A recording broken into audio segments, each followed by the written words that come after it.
স্বেচ্ছাসেবক দলের নেতা আজিজুর রহমান মুসাব্বিরকে গুলি করে হত্যার ঘটনায় ফ্যাসিবাদের ষড়যন্ত্র থাকতে পারে বলে সন্দেহ প্রকাশ করেছেন বিএনপির স্থায়ী কমিটির সদস্য সালাউদ্দিন আহমেদ। তার দাবি, ফ্যাসিবাদের ষড়যন্ত্র এখনও অব্যাহত রয়েছে।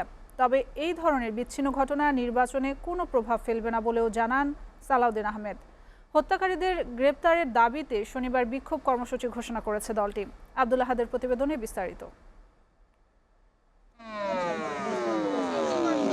নয়াপল্টনে দলের কেন্দ্রীয় কার্যালয়ের সামনে ঢাকা মহানগর উত্তর স্বেচ্ছাসেবক দলের সাবেক সাধারণ সম্পাদক মুসাব্বিরের জানাজা অনুষ্ঠিত হয়। জানাজা শেষে ঢাকা মহানগর উত্তর বিএনপির আহ্বায়ক আমিনুল হক হত্যাকারীদের দ্রুত গ্রেফতারের দাবি জানান। এই সময় আইন শৃঙ্খলার অবনতির জন্য সরকারের ব্যর্থতাকে দায়ী করেন তিনি। আমি মনে করি আমি সহ আমার সারা বাংলাদেশের কোনো সাধারণ মানুষই আজকে নিরাপদ নয়, এবং আমরা আহ্বান করব যে এইভাবে একটি দেশ চলতে পারে না। আমাদের আইন শৃঙ্খলার লাগাম টেনে ধরতে হবে। আমরা দেখতে পাচ্ছি যে আর গুলশানে বিএনপি চেয়ারপারসনের কার্যালয়ের সামনে দলটির স্থায়ী কমিটির সদস্য সালাউদ্দিন আহমেদ দাবি করেন, নির্বাচন বানচালের সকল ষড়যন্ত্র প্রতিহত করে রাজনৈতিক দলগুলো নির্বাচনের প্রশ্নে প্রতিশ্রুতিবদ্ধ। আমরা দেখতে পাচ্ছি এরকম কিছু বিচ্ছিন্ন ঘটনা ঘটছে। গতকালকের ঘটনাও তারই অংশ।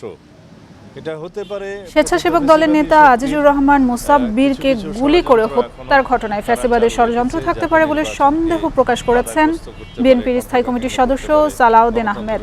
তার দাবি, ফ্যাসিবাদের ষড়যন্ত্র এখনও অব্যাহত রয়েছে। তবে এই ধরনের বিচ্ছিন্ন ঘটনা নির্বাচনে কোনো প্রভাব ফেলবে না বলেও জানান সালাউদ্দিন আহমেদ।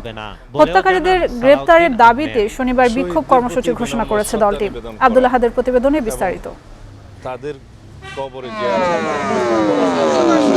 নয়াপল্টনে দলের কেন্দ্রীয় কার্যালয়ের সামনে ঢাকা মহানগর উত্তর স্বেচ্ছাসেবক দলের সাবেক সাধারণ সম্পাদক মুসাব্বিরের জানাজা অনুষ্ঠিত হয়। জানাজা শেষে ঢাকা মহানগর উত্তর বিএনপির আহ্বায়ক আমিনুল হক হত্যাকারীদের দ্রুত গ্রেফতারের দাবি জানান। এই সময়